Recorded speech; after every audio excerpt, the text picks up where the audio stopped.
সোমাদি কেমন আছেন আগে একটু বলুন।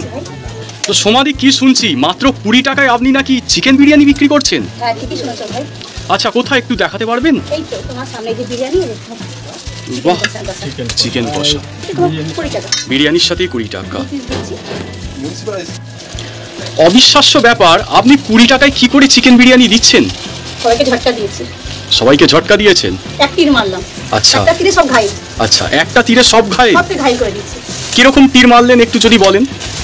বাম্পার তীর, যাকে বলে কি বলো, যে ঝটকা দিয়ে আচ্ছা মানুষ হিলে গেছে, তারা আমি সামাল দিতে পারছেন না। যে শ্যামনগর কাঁপিয়ে দিয়েছে? পুরো কাঁপিয়ে, সামনে কেন, ইছাপুর, ব্যারাকপুর, খর্দা, টিটাগড়, শিয়ালদা, হাবড়া, মধ্যমগ্রাম, সব জায়গায়, বনগাঁ, সব জায়গায় হিলিয়ে দিয়েছে। গঙ্গার ওপার। দারুণ ব্যাপার। তো একটা আমার প্রশ্ন আছে দিদি, যে কি ধারণা বা কি উদ্দেশ্য নিয়ে আপনি 20 টাকায় চিকেন বিরিয়ানি শুরু করেছিলেন?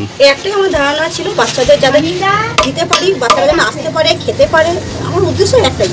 এবার রান্নার টেস্ট হচ্ছে, বড়রা আসছে, মানে আপনি বাচ্চাদের উদ্দেশ্যেই হচ্ছে বিরিয়ানির ব্যবসাটা শুরু করেছিলেন? এখনো এটাই চলবে। বাহ। অনেকে বলছে নাকি আপনার এই বিরিয়ানিটা কাওয়া বিরিয়ানি, এই বিষয়ে কি বলতে চান? যারা বোঝে না, যারা লোকের মানে নিয়ে সবসময় মানে আলোচনার মধ্যে থাকে, যাদের মধ্যে এক কথা উত্তর, যাদের কোনো কাজ থাকে না, কোনো কাজ নেই, বেকার, তারাই এসব কমেন্ট করে। আর যাদের কাজ থাকে তারা এসব মাথায় নেয় না। বাহ। আর দিদি একটা প্রশ্ন আছে, যে আপনি হান্ডি চিকেন কি দিচ্ছেন, মানে হান্ডি ব্যাপারটা, হান্ডি মাটনটা দিচ্ছেন, কত দিচ্ছেন একটু বলতে পারবেন? 50 টাকা পিস, বিরিয়ানি দিয়ে নিলে 60 টাকা এক পিস। আচ্ছা। আর যিনি আসছেন পাশেন দাদা, তো দাদার যদি একটুখানি পরিচয় বলেন। দাদা হলো সালিম। সালিম কি জানো? সালিম। আচ্ছা। আর উনি আগে তোমার দিবাপিতে তোমার কাজ করতে, মানে রান্না করতো। প্রথম যখন সাদা তলা দেখুন, উনি যখন বসেছিলেন ফার্স্ট, উনি রান্না করেছেন, এখন আমার কাছে কাজ করছেন। উনি দিবাপিতে কাজ করতেন, সেখান থেকে আপনার দোকানে এসেছে। উনি আমাদের পাড়ারই মানুষ, আমরা পাড়ারই মানে প্রতিবেশী, কিন্তু জানতাম না, মানে এখন জানতে পারছি উনি আমার পাড়ার প্রতিবেশী।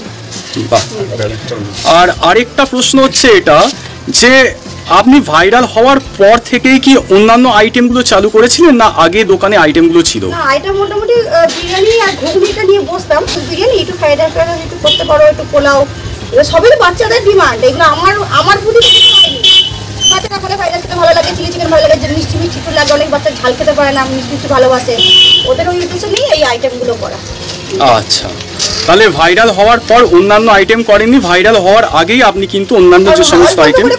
আচ্ছা। এবার যে যা ভিডিওতে যে তুলেছে, তুলে নিয়ে গেছে, করে দেখিয়েছে। আর দিনে কত হাঁড়ি চাই দিদি? আমাদের 22 কিলো চাল যাচ্ছে আপাতত। ইয়ার মামা।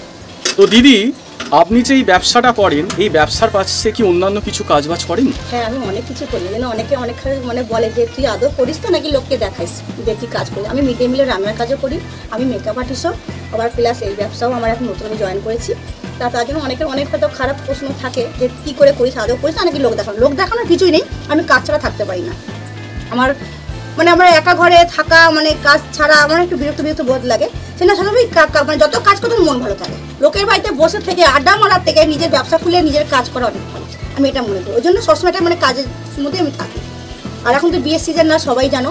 আর আমি এখনও হয়তো বড় মেকআপ আর্টিস্ট হয়তো হতে পারিনি, যে আমার প্রত্যেকটা ডেটের আমি ডেট পাবো। ওই জন্য যখন বিয়ের সিজন যখন ঢোকে তখন তো অর্ডার থাকে, আর যখন বিয়ে মানে অল্প যখন ডেট থাকে তখন হয়তো পাই না। এটাই অফ টাইমে এটা করছি। আর হয়তো নভেম্বর থেকে হয়তো মোটামুটি আমার আছে, অনেকগুলো ডেট আছে, তখন হয়তো দোকানটা সময়টা একটু কম দেবো। ভাইরা আছে, ওরা আছে, সবাই দেখবে, অসুবিধা নেই। আচ্ছা, তাহলে নভেম্বর সকালে আমার মর্নিংয়ে মোটামুটি আমি 11টার মধ্যে বাড়িতে এসেই যাই। তারপর তোমার কোনো কাজ থাকে না, তারপরে এইসব করি। বাহ, দারুণ। তাহলে নভেম্বর থেকে আপনি এই দোকানে সেইভাবে উপস্থিত থাকতে পারবেন? না, পারবো না। তখন এরা সবাই আছে, এরা সবাই দেবে। আমি ওদেরকে বলেছি আগেই, তোর বাড়ি অসুবিধা নেই, তুমি না থাকলে আমরা চাই। নিশ্চয়। আর দিদি, হান্ডি মাটনটা কোথায় একটু দেখাতে? হান্ডি মাটনটা আজকে করিনি, আছে কারণ আছে, তোমার জন্মাষ্টমী তো আজকে অনেক আইটেমে করিনি, কারণ আজকে অনেকের ঘরে ঘরে বাড়িতে পুজো প্রসাদের একটা ব্যাপার আছে। জাস্ট একটু মানে অল্প করে না করলে নয়, তাই করেছি। নাহলে প্রত্যেকদিন হান্ডি মাটন, পোলাও, চিকেন চাপ, ফ্রাইড রাইস, চিলি চিকেন, এগুলো সব থাকে। আচ্ছা দিদি, একটা আমার শেষ প্রশ্ন আছে। হ্যাঁ বলো। যে আপনি তো ভাইরাল হয়েছেন 20 টাকার বিরিয়ানির জন্য, তো অনেকে বলছে একটা জিনিস, যে 20 টাকা নয়, কিন্তু এর দামটা 50 টাকা হলে ভালো হতো। ভবিষ্যতে আপনি কি আপনার বিরিয়ানির দাম কি বাড়াতে পারেন? আপাতত ইচ্ছা নেই, যদিও কোনোদিন বাড়াই। বাচ্চার জন্য 20 টাকাই থাকবে, সাইডে হয়তো চিকেন মাটন দিয়ে আলাদা করে যেরকম করে বিরিয়ানি সেরকম হয়তো করতে পারি, কিন্তু 20 টাকা বাচ্চাদের জন্য একটা হাঁড়ি থাকবে সবসময়। আর ভাইরাল ব্যাপারটা, এই যে সবাই ভাইরাল ভাইরাল বলে, আমার এগুলো শুনে খুব হাসি পায়। ভাইরাল ঠাইরাল বলে কিছু না, বুঝেছো? ভাইরাল হয়ে যা কাজ করছি, ভাইরাল হওয়ার পর তাই কাজ করতাম। ওই না ভাইরাল হলে কথাটা শুনে না মানে একটা না হাসি হাসি ফিল হয়। আচ্ছা, আপনি ভাইরাল হওয়ার জন্য কিন্তু এটা আনিনি না, এই জন্য ভাইরাল কথাটা শুনে না আমারটা খুব হাসি পেয়ে যায় যে ভাইরাল জিনিসটা কি, মানেটা কি, ভাইরাল মানেটা কি।